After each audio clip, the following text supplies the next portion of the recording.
Welcome to Easy Peasy Books, From Author to Authority, the lively and engaging podcast for business professionals who've always believed they have a book in them. I'm your host, Jillian Whitney. Join me as I chat with authors and industry experts from all around the world to explore simple strategies to write, publish, and leverage your business book.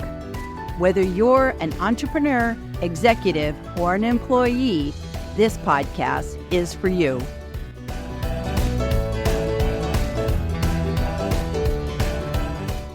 When I was going through some old LinkedIn Live replays, I found this gem of a conversation with Krista Mollion on January 16th, 2024. And in it, we were talking about creating snackable content. Now, I know you're probably wondering, what does snackable content have to do with my book? Well, stick with me because this is going to change how you think about marketing yourself as an author. Okay, your book. That's a full course meal, but people need to get hungry before they're ready to eat it. That's where snackable content comes in. Think of that as the appetizers that make people's mouths water and want them to get more. We'll explore how to create bite-sized content that moves people from never hearing about you to wanting to get their hands on your book. So grab your favorite beverage and let's dig into this delicious conversation. And we're live once again on another Tuesday, and I have a special guest in the house, a top voice. So Krista, before we get stuck in with our topic today, by the way, let me just show everybody what the topic is. So we're talking today about creating snackable content for the buyer's journey. But before we get stuck in, Krista, can you go ahead and just tell people who you are and what you do, and we'll start chatting. Hey, everyone. Thank you so much, Jillian, for having me on your show. So I'm Krista Mollion. I am an ex-agency owner turned fractional CMO and the founder of From Zero to Six Academy, where I teach early stage entrepreneurs everything they need to know about building an online business. And I'm super excited to be here today to talk about snackable content. So I hope everyone is hungry. That's a great segue. I absolutely love that. And, it really is a delicious topic. It's a fun topic. And it really got me to thinking about, am I doing this? I don't know. I don't think I'm really doing this, especially I think as a LinkedIn Live person, it's a full course meal is a LinkedIn Live. So actually, before we kind of get into the conversation, let's define a couple of terms here. So first of all, we're going to be talking about it in the buyer's journey. So let's start with that and then talk about what snackable content is. So a lot of people might not be familiar with it. It's a marketing term. So just give us the sort of quick version of what is the buyer's journey. Oh, I'm so happy you mentioned that because the last thing you want is to try to feed a full course meal to someone who was just walking down the street and passing by in front of your restaurant. So it's basically the 5 stages of awareness is what we call the buyer's journey. And it goes from completely unaware of their need or their interest in your product to knowing a little bit about this topic and being kind of interested to starting to be very interested and starting to think, hey, maybe I need this. Maybe I want to be involved to actually going and eating at your restaurant, buying your product, becoming a diehard fan, basically. And that is the marketer's dream, is to bring people all the way down that path to be a regular at your restaurant. I love that. I love that. That's perfect. That's perfect. And I think that that's really important because if you are just doing stuff and you're at the wrong stage, and I think so much of LinkedIn is probably top of the funnel, which is like sort of that brand awareness that, is catching their attention. So if you're just out there and you're trying to do all the part that's kind of further down the funnel in terms of buy my stuff, which, you could have the best content, but it's like you wouldn't want to go out to somebody walking past your restaurant and whip them into the restaurant. You have to have those nice smells and catch their attention and all those kind of things. So that makes so much sense. Yes. So, I think today, if you don't mind, we can talk about with the analogy of food, like starting with like that buyer's journey. And I think it begins with, what do I actually want to eat? And a buyer may not know about your type of food. Like, I don't know about you, but I have Instagram and it's a dangerous app because I scroll and all it takes is to like a few recipes or food related things. And then the algorithm will flood you with even more. And pretty soon I'm like, oh, I can't go on here if I'm hungry because there's so many incredible things. But my point is, I'm discovering new things that I would have never tasted before or known about. And I'm like, okay, I don't know what that is, but it looks really tasty.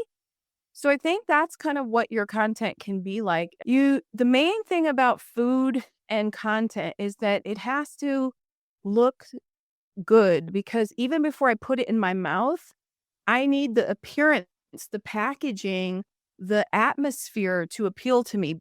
So if you want people to consume your content, you can have the best content in the world, like a best home cooked meal or the best five-star restaurant. But if your storefront is always boarded up and closed and the blinds are down and there's no sign, or the sign is just a blank, outdated thing, how will people ever guess what's inside? And so for me, that storefront is going to be your LinkedIn profile.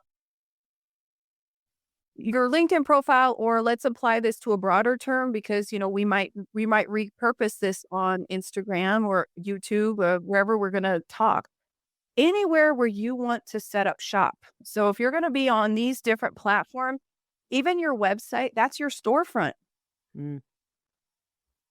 So ask yourself, how can I be putting out great content, but my storefront doesn't appeal? Or maybe it has the wrong sign. Maybe your storefront is giving off the impression that this is a Chinese restaurant, but you're really an Italian chef. So how are you going to deal with that, right? That's perfect. That's absolutely perfect. Sorry, I have a little kid. That's okay. That's live, and that's why we do live, because we're mothers, we're human beings. We're not just business people. We're business people that are humans. Yeah. So I think brand confusion is a big one that I deal with, Jillian. And I think that everyone here by now knows that they need to fill in their LinkedIn profile information. They need to put up some kind of a banner, but it's a lot harder than you would think. In fact, I have clients who, it feels like every 6 months we need to update something in their profile. So it's not a one time, that's it. Just like, your restaurant may need a fresh coat of paint to Mm. stay relevant and to get attention. I don't know about you, but if you live in a nice, quaint town where there's like pedestrian style streets where people walk down and they're looking for a place to eat, it will draw your attention that someone remodeled. And it's like, oh, look, they have a really fresh looking sign, or look, they decorated for the holidays like Valentine's Day or Christmas. So think of that when you think of your LinkedIn profile. It's like, how are you going to package yourself, your storefront, to make it appealing and keep it updated seasonally or periodically, just with something fresh and interesting? I mean, this could be a lot of work for some people. Some people listening are like, look, I can barely post, how do you do this? Well, let me tell you that it's never been more affordable to get social media managers and assistants and help. And you start off small. You start off with somebody who's willing to give you a couple hours every couple of months. And you're like, I need somebody to come in, brainstorm with me how to maybe update, refresh in my profile, because it's always preferable to have a second set of eyes on your Mm. stuff. And if you're not willing to do that, I'll give you an alternative, is to ask a fellow coach. And you say, you check out my profile and I'll check out yours. And it should be someone who understands what food you're selling. So they should understand. And what you want to ask them is, the two questions are, does it grab your attention and make you want to come?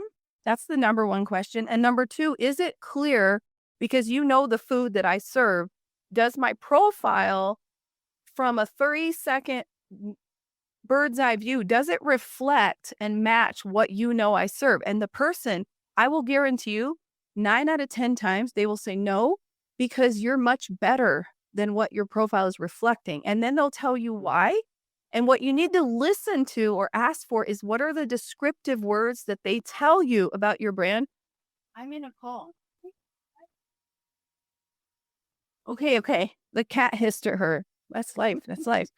So I want you to understand, like, people need to think about that. So is your profile, like, let's talk about brands, let's talk about color psychology. Just like a beautiful plate of food, the presentation is so important. Like, what you're going to eat, even before you eat it, you're thinking, wow, this plate looks so appealing. Have you ever went to a restaurant and they put the food in front of you and you're just like, I don't even want to eat it. It looks too good.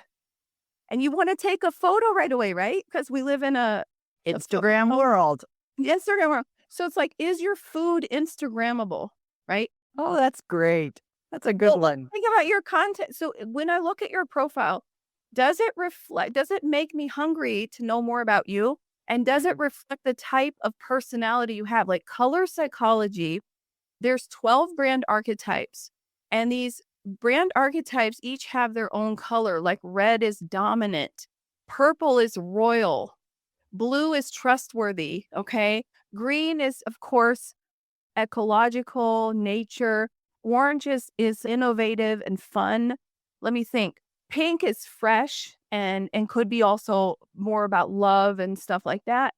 White is purity. Black is edgy. So I can go on and on and on. And then you can imagine in between, yellow is just a happy color, obviously.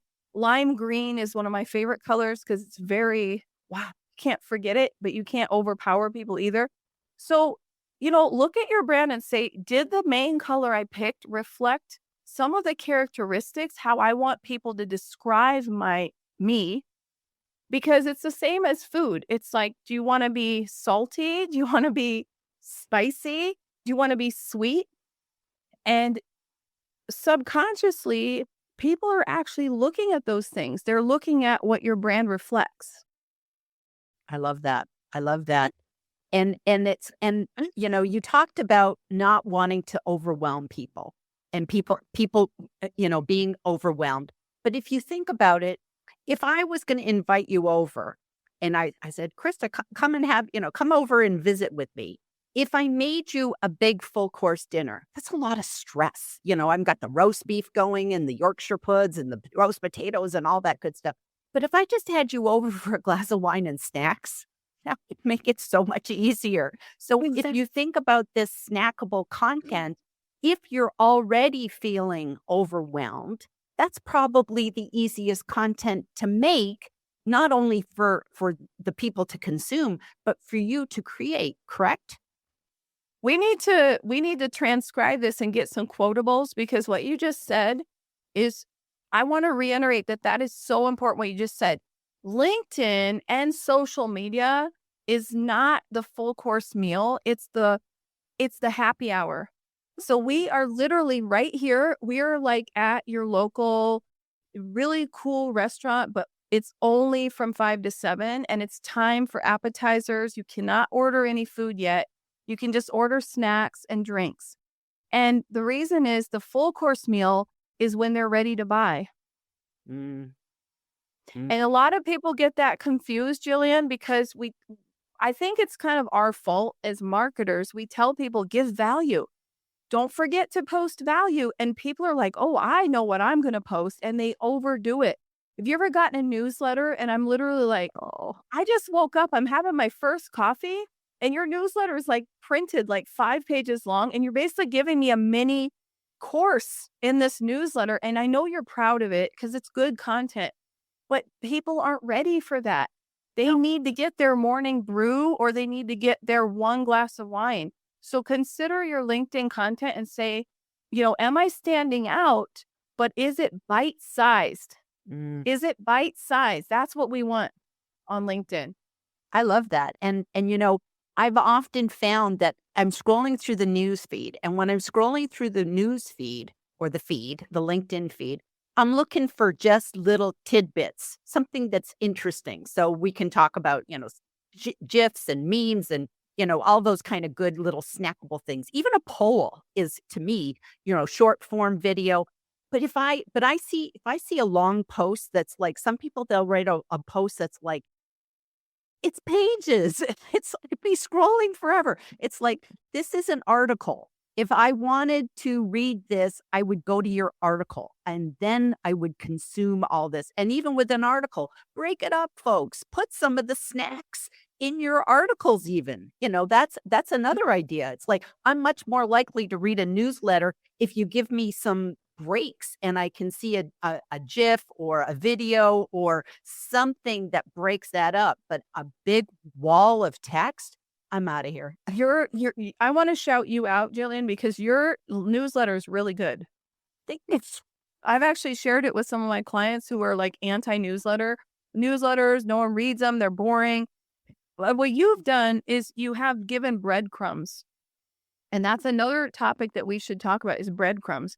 So for me, I'm going to come over to your profile because I'm liking the look and the aroma. So I'm like, this looks tasty. So that's going to be your banner that might pop, your profile photo, some funny thing you said in your title that got my attention. So think about how you can stand out in those aspects.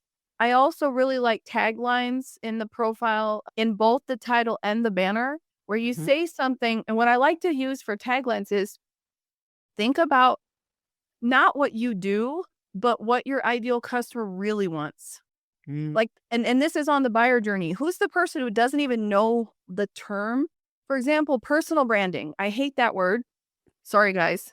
Because now everyone's a personal branding expert. It's like the new hot thing to become. So instead of calling yourself a personal branding expert, why don't you say, I help you get noticed. I help you go from invisible to everyone's best friend. Or you see, and so describe to me what you do versus just saying, on the menu, we have the filet mignon. Like, I want a little bit of flair. I want you to say something that gets my attention versus all the other restaurants. So if you think of it, not just saying the fact of what you do, but describe it in a more fun, fresh way, you're going to get a lot more people who are curious about following you. And to go back to your newsletter, so the breadcrumbs. So when you do post something, it should be bite-sized, but like to your point, we have to break it up to keep people kind of interested. The longer the content, the more breaks we need. And it goes for video as well as articles because those tend to be the longer pieces of content. So if you're putting out a video and it's just you, there's no interview, you want to have some cuts and some zooms. I honestly am getting, some people overdo it with the emojis. I'll tell you, that's kind of a pet peeve of mine. Too many emojis popping in. It's almost like, okay, too much. Yeah. Especially when it covers your face. I'm like, please don't do that. But I think like there is a reason why video editing, even if it's 1 minute long, that there are some zoom outs, some cuts, some special effects, because that's like the breadcrumb that keeps the person watching. And for your article, it's like cutting it up with what you said, like put in an animated GIF, what do you use all the time? Those videos. I embed videos. Short videos. Yeah. And so one of the things I love about your type of content, and I'm telling a lot more people now to do a show, is because you basically can put out all your content for the month with like 2 good shows a month. You can produce 30 days of content. Lots of snacks. Because they're so like in 30 minutes, you can have like 6 snackables for sure. And then remember, you can present them in different ways. So just like chicken, how many recipes do you know for chicken? Probably at least 10, but probably even more. Even if you're not a good cook, you've eaten at least 10 types of chicken, right? So some people tell me, well, what should I post? And I'm like, it's not about what you post. It's about your seasoning.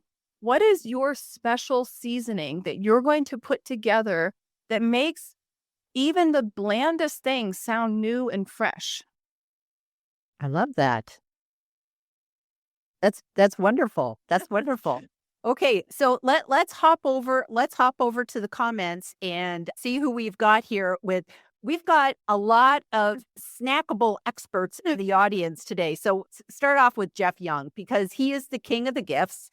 GIFs are GIFs, and he has GIFs and GIFs about the argument of GIFs and GIFs, which just all like it gets so meta there. But he says, in keeping with the theme today, I'm watching you from YouTube because LinkedIn Live has been glitchy and distasteful. So that's and that's okay. That's good. That's good. Mary Wu says, I don't know what that means. Okay, I'm here with my lunch. So everybody's jumping in on the food theme today, which is absolutely lovely. Lois Cliff says, looking forward to finding out about healthy content snacks for a great feed. That is absolute yum yum. And that's absolutely true because sometimes too, Krista, you talked about how, sweet and spicy. It's like, what's your brand? It's like Lois is all about health. So it makes sense that her snackable content is going to reflect that in everything she does, everything from her colors to what she talks about. She's not going to start talking about, I don't know, eating McDonald's, or maybe she will in a negative way. No, and that is again so important because imagine that you go to a restaurant and it's supposed to be like a 5-star restaurant and you probably come prepared like for a date night and you're dressed up nice. You're like, this is, and the prices, there's like 3 or 4 dollar signs, or this is going to cost us a pretty penny. Then you get there and it looks like a dive bar and there's like dirt all over the floor and it's just terrible. So my point why I'm saying this is because I think that the way you show up in one area is the way you need to show up in every area. So people today want to see the authentic you. So if you're just kind of pretending on social media to be a certain way, sooner or later your gig is going to be up because people are going to start seeing inconsistencies and that's where they lose trust in you. So if you want to become a brand that people find endearing and trust a lot, they're going to look at everything. They're going to look at all kinds of things about you and a lot more than you even realize they're going to look at. So if you're what I like to say is if you just took a snapshot of us and you took a guess at what we do, like if you scrolled through my LinkedIn profile for 5 minutes and you're like, what could she possibly do? You probably wouldn't think I was a banker. No. You see, my content is light and it's funner and it's so you can pretty much tell that I must be in a marketing field or content related or something like that. So do that test on yourself and say, am I showing up consistently? Because I've seen people show up and say, I am this, but then in their content, I'm like, no, that doesn't match to your brand. So think about that. Are you sticking with your brand? Because your loyal customers, they want to invite their friends to your restaurant and they want to say, here's what to expect. When you come to her restaurant, you're going to have the best burger in the whole city. And then they come and one night there's a burger and then there's like some weird new thing and you're like, I'm confused. What happened? Your loyal customers will not be happy. So, Yep. You have to kind of stick with who you are. And that's why it's really important to have those descriptive words and say like, how do I want other people to describe me? If people are talking behind my back and saying, you should really watch Jillian's show, this is why. What are the top 3 reasons what are you going to get out of watching her show or following her or getting her newsletter?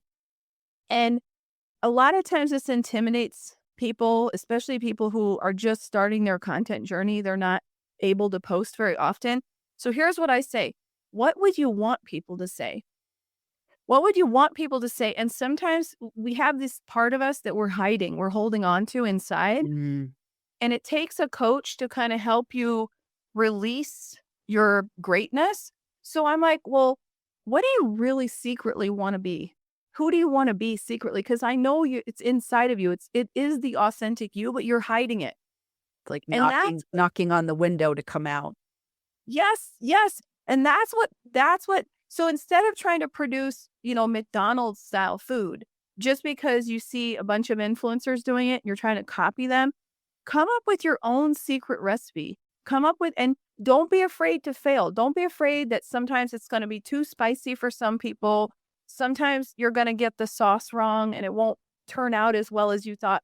But if you keep doing that, you're going to end up being a winner wherever you go, because that's the true you. And that spice is something that's actually your superpower, your unique value proposition. It's not that you're doing your craft better than everyone else. It's because you're doing it with more authenticity where other people are holding back the real them. Mm, I love that. And, it's funny. This just came to me just now, but I was wondering if you had to say what sort of bakery baked good you were. And I was sitting here and I thought, I'm a cookie. I'm a cookie. Like Mm. some people are like a fancy cake, some people would be a truffle, somebody would be a chocolate eclair, everybody would have their thing. But if you took your food, and I just like sweets better than sour, so I'm a sweet kind of person.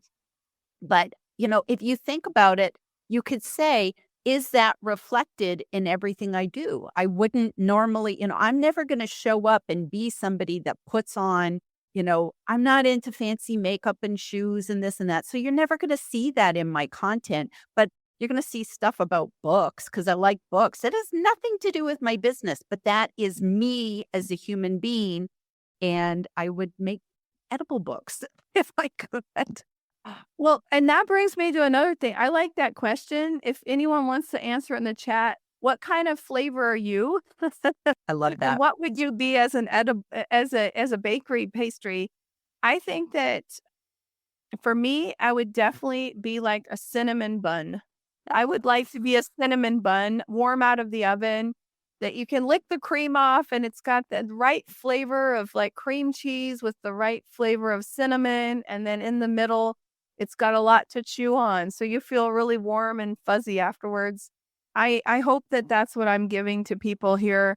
But what you just brought up is another point, and I know we could talk for a long time. I know we're almost at time, but one of the takeaways I would love to share with people here is the idea of having a signature element that you become known for that's not directly tied into what you do. So Okay. I think that's important because sometimes we try to be all professional and we're like, I want to make sure everyone knows what I'm offering, what I'm selling, what I do for a living. But I think that you have to stand out from so many other people who are doing that profession, and one of the ways to do that is to have some signature items. Like, let's say that you have a cat and often you let your cat come into your videos or you showcase your cat. That's cool. Or maybe you always wear these big loopy earrings, or there's a guy on LinkedIn who always wears slogan tees. And Mm. I laughed at him like, how many of these do you own? You need to open a business with these things. Has nothing to do with what they're selling, but it really does make them known for that. And I Mm. think these little signature elements can really make you more endearing to people, you know? Right. And plus also too, they're conversation starters. Cause it's like I always think of like John Asperian. He's relentlessly helpful. And I think he's gone and like, trademarked that name. And then also too, he has on his profile, not a douche canoe. And it's like you hear that phrase, you immediately think of John. But if you aren't aware of what that means, that's a really great conversation starter. The first time that say you had a consult with John, you could say, "What is that all about?" And he could and it is his brand because he's not that, so it could be the same thing. I tell people, even though I have 4 passports, I'm not an international spy, because it's funny and it's silly and it's goofy, but then it's a conversation starter of like, "Why do you have 4 passports? Why do you have 4 citizenships? What's that about?" It gives us somewhere to begin to have a conversation. I love that. I think today we've covered quite a few things, but ultimately you I think we really need to end this by telling people that you do you. It's really important to come up with that recipe. You're not a bland, flavorless chicken breast. You are not. And just because there's a lot of people who are offering, working in your field or whatever, you can be the amazing version of you. Don't be afraid to experiment. Don't be afraid to experiment and think this a little bit over about what you want to convey and what would you like others to know about the true you. And sometimes it starts with uh admiring other people and saying like, okay, who comes to mind? Who is the content creators here on LinkedIn or on other platforms who come to mind that you admire the most? And then write down those names. And even if they have nothing to do with your specialty and your brand, describe how they made you feel and Mhm. say, I love to follow her because she's so authentic and real, or she's so funny, or her life, she shows all these things that are interesting about her life. So write down that, and that can be your brainstorming. And then we can go and have a content powwow session together, and we can say, tell me more. How could we apply some of these things to your brand? How can we make, you have a humorous side, so show it to me, you know? So I think content is the funnest thing on earth. And I'm never full of the content, but it depends on what, because like you said, we don't want to fill people up. This is just the happy hour. So remember that, everyone. We're just giving out samples, we're just giving person one drink, and that's it. We're not trying to stuff things down their throat. And if you can follow this rule and think of the food analogy, I think it will help everyone here produce better content and, more importantly, have fun. That's important. That's important. And, and it's like, I just think, I know that you're across the pond right now, but it's like, I always think of Costco, and that's something that's particular to being in the United States, where we at Costco, it's a big box store, and there's people that serve snacks, and it's like everybody laughs. You go to Costco, you get full before you leave because it's like they got cheese things on one aisle, they got little paper cups with pretzels. You can go there, and it's a great place to take your kids because they get fed while you're going through. But it's like, we need to be those people at Costco with the trays of the different snacks and saying, here, try this, and maybe that's to the bottom line message, Krista, of people needs to just experiment, see what you like, what snackable content attracts you, and then just give it a try. It could just be a meme or GIF of this or that. There's just so many different things that you could do out there. Just give it a whirl. I love that. And I think saving people's profiles is hard on Mhm. LinkedIn. That's another thing, is like, one of the things I would recommend is, if you use Google Chrome, you can actually create a bookmark and you can say my favorite creators, or you can say new people to check out. And I think Twitter does this much better because, well, X, Twitter, they let you create lists. And I love that, because I wish LinkedIn would give that to us. You have to have like Sales Navigator if you want to do that. But you can do this for free on Google Chrome, create bookmarks, and then start journaling about like what attracted you to those people, what caught your eye, and maybe you'll start being more aware. Oh, it was their smile, their picture really popped, or their background of their photo, they cut it out and they have a color, or the banner was really funny, or like John, the title was a conversation starter and it was fresh and unusual. So put those things down, and then you'll have your bullet list and go through your profile with a checklist and be like, how can I make mine more attention grabbing? How can I add something personal that gets more attention, etc.? That's perfect. That's perfect. So we'll close on that note because it's good. You have provided us with such great value today, Krista. Once again, congratulations on becoming Thank the you. LinkedIn top voice. That's a great achievement. And I'm excited for everyone else. I know there's tons of people. It feels like it actually makes me feel really proud to know so many people that just got named Me top too. voice. Just Me like too. I feel the same. I'm like, finally, the people who like were I would say like, the we're worker really bees. putting, yeah, the worker bees, they put in the work, they have good content. Finally, some of them get recognized. And so for the people who didn't get the top voice right now, keep going, because I think that even though it might be silly to think it matters, ultimately good work will always pay off. And so just keep going and don't count the likes. My likes fell a lot when they did this algorithm change, and I just kept going. I'm like, I'm going to put out content because I like this content and I know I can help people, I can make people smile. I'm going to keep putting it out there. So have that attitude and don't be it's like the getting on the scale and thinking, "Oh, I lost 1 pound. Now I'm 1 pound." Throw the scale away. Don't be measuring every single week and being obsessed with the numbers. Have fun and you'll be fine. I love that. I love that. Okay, well, thank you for being here today, Krista. Thank you for everybody. I encourage you all to follow Krista, and she's just got great snackable content for you. So just get on over to her profile, check her out, and thank you again for being here. And we'll see you guys all next time. Okay, bye, everybody. Bye. Okay, so how perfect is that whole food analogy for your content strategy? I love it. Here's the takeaway. Your book is incredible, but if you're always leading with, buy my book, it's like serving a 7-course meal to somebody who's just walking past your house. Instead, think about the appetizer. Those are the snackable pieces that give people just a taste of what you offer, your personality, your unique flavor. Maybe it's a quick tip from chapter 3, or a behind the scenes story about your writing process, or just your take on something new in the industry. Remember, you don't need to stuff everything down people's throats. You're just giving samples. Your job isn't to overwhelm people with everything you know, it's to give them just enough to get them hungry for more.